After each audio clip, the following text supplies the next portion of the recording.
action. Okay, so what we're going to do here is shoot a preliminary DVD. This will be kind of very grassroots-like, just to give a foundation of the movement class that all the participants for the HIT class will take. We'll decide whether it's once a month, twice a month, but this will be very informal. We'll do a more formal DVD in a month from now. So we want to cover the things we want all the instructors to review with each of the participants before they jump into the high intensity HIT class, so that they don't get hurt or reduce the risk of getting hurt and be able to perform and get the most out of the class. So we want to have some consistency in our cueing. So we'll also start talking first about posture, and we always hear posture. So we'll keep the cueing simple as Dirk likes. Set, brace, and what's the third one? Align. Yeah, set, brace, and align. Okay, so from the front view, that's pretty straightforward. Set the shoulders back, external rotation. Remember, external rotation of the shoulder girdle will stabilize the spine. Brace, tense the abdominal wall. We're not sucking in so much, we're just tensing the abdominal wall and getting tall. So set, brace. If they're still unsure what that means, just have them put their hands on their just below the ribs on their section, have them cough, and feel that tension. Almost as if you're going to get, Pete Holman likes to say, if you're going to get punched in the stomach. You know, that's what we want. So set, brace, and align. Just everything in alignment from the side view. Ear, shoulder, hip, ankle in alignment. And that will feed into the movement, what we'll talk about later, the primal movement patterns. From a so that also basically covers stability. Set, brace, align, posture, nice tall, maintaining good alignment from the front view, good alignment, front view, good alignment from the side view. Simple cue, you cover that in 2-3 minutes. Okay. That leads into our movement patterns. So let's start with the lower extremity ones. We have upper extremity, lower, and then we'll do some combination patterns. So the squat pattern. So the squat pattern, again, we get set, brace, align. We externally rotate the shoulders. We encourage them to spread the floor. We don't want their feet way out here because it's impossible to externally rotate your femurs when your feet are toed way out. Everyone will have different degrees of that, but toe straight forward to toe slide out. Spread the floor is the cue we give them, trying to spread the floor out and activate the glutes. Glute medius, all these external rotators which will stabilize the spine. Shoulder external rotation, just see how my hands rotate out. Brace, and then we'll teach them the movement pattern of tracking the knees over the feet. And I always like to show them the wrong way first from the front view, which you'll see a lot. The knees not going over the feet. From the side view, same thing, show them the wrong way. The knees going way over the feet. You want to see that nice sitting back. First set, spread the floor, drive the butt behind you is the cue. Okay. And then of course we can progress them to hands up here, get more external rotation. This is harder than hands here. We can use the bench for a cue. And you kind of go at your own speed as you observe the class, how quickly they get it.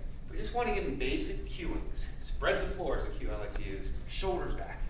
Repeat that. That will cover the squat sequence. Now, Dirk and I have talked about maybe having a few apparatuses thrown in just to give them a feel of what it would feel like with a squat. So, for example, the sandbag, we can show them this is what a front squat, goblet squat will feel like. Same concept, external rotation of the shoulders. Spread the floor, and we can just have them practice it with a few apparatuses. With a kettlebell, same thing, we can show again the basics of a kettlebell. We don't have to teach them expertise on everything, but just the basics of how to hold it, shoulder external rotation, spread the floor so they can see it and play with it a little bit. Potato squat, shoulders externally rotated, spread the floor.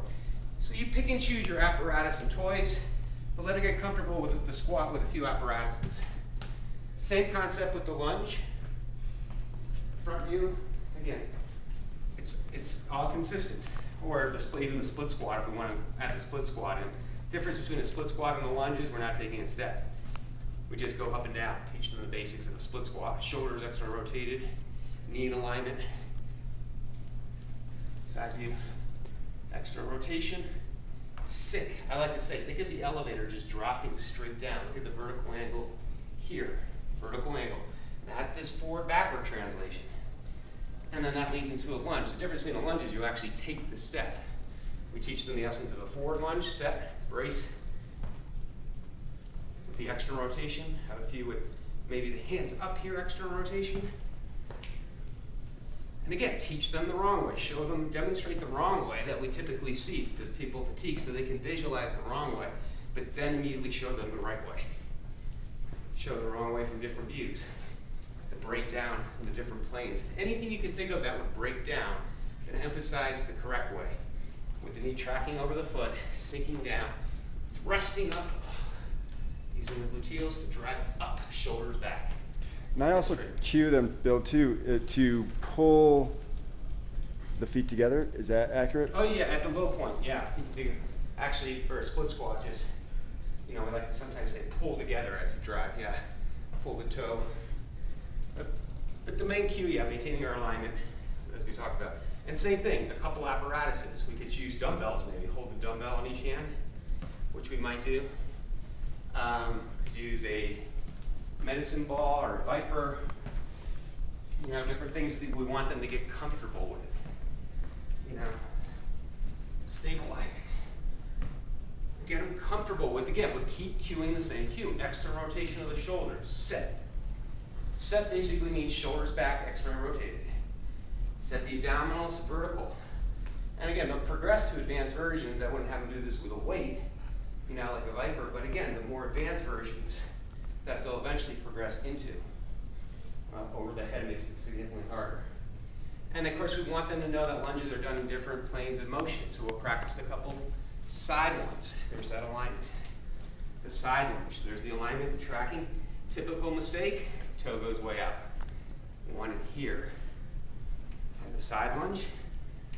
The step up is a variation of the lunge because the foot moves, same thing, step up will vary. Again, that external rotation, shoulders back, control the alignment. More advanced version. And then of course some balance ones. Okay, so we'll cover that in the lunge position. So we got our laterals, forwards. We don't have to get too technical with rotation combinations yet. Maybe just show it to them.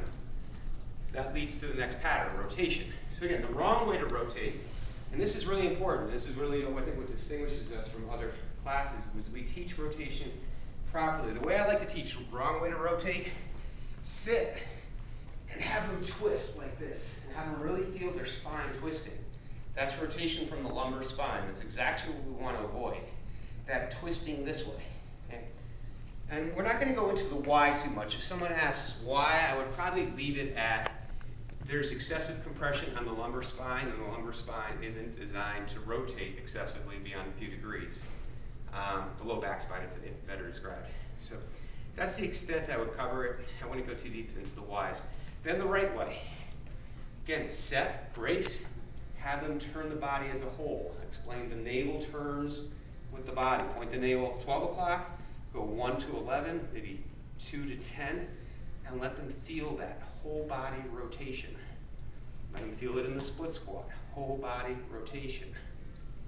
Eventually you can start to have them put the hands out front, feeling a whole body rotation. And then of course what we emphasize is all the rib trainer class. Follow it, whole body. Let them feel the steering mechanics of the pelvis rotating. And let them all feel that. Let them feel it with a medicine ball. That whole body rotation. Okay,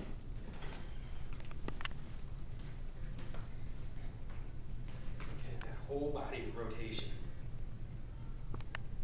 Okay, let them feel it with different diagonal patterns. Whole body rotation. Okay, that covers rotation.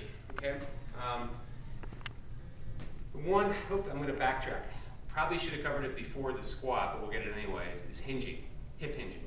Probably should cover this before the squat. So again, I'm not going to edit it out now, just teach it. Teach them the basic of a hinge before they even squat. The hinge is the bend from the hip. Knees can slightly bend because not everyone will have great hamstring, but same thing. Set, shoulder blades back, external rotation, brace, hinge. Teach the essence of a hinge. Harder version, but still more external rotation. Hinge. Everyone gets that feeling of the buttocks driving backwards. They want to go up against a wall, 6 inches away, hit the butt into the wall, let them feel the hamstrings engaged, the gluteals engaged. Get the feeling of the buttocks driving backwards. everyone should master that hinge pattern because that will be the prerequisite to the squat pattern. And then, of course, you can let them feel it with a couple apparatuses. The hinge pattern with the Viper. Really emphasizing, again, external rotation of the shoulder. Set, brace, show them the wrong way, breaking down again, the rounded spine. Repetitively, how that will destroy their back. Set, bump, bump. Same thing with a medicine ball or a kettlebell. Show the hinge, up. Even add some high pulls. You can do this with the kettlebell as well. Hinging up, okay? And of course that will lead into some swing patterns, whether it's with the, let me show it with the kettlebell, or the medicine ball. The swing is kind of a combination of a hinge and a squat. If you look at it from the side, here, I'll shoot it here so you can get it better. So you can see I can put the bias on the hinge, or I can put a little bit more combination on the squat. You know, but the key again is the hinge back stays straight. Show the wrong way, they're breaking down, and then show the right way, hinge. So let them play with those motions a little bit. Be creative with it. Make sure everyone demonstrates the right way. Okay, I think let's just take a pause there.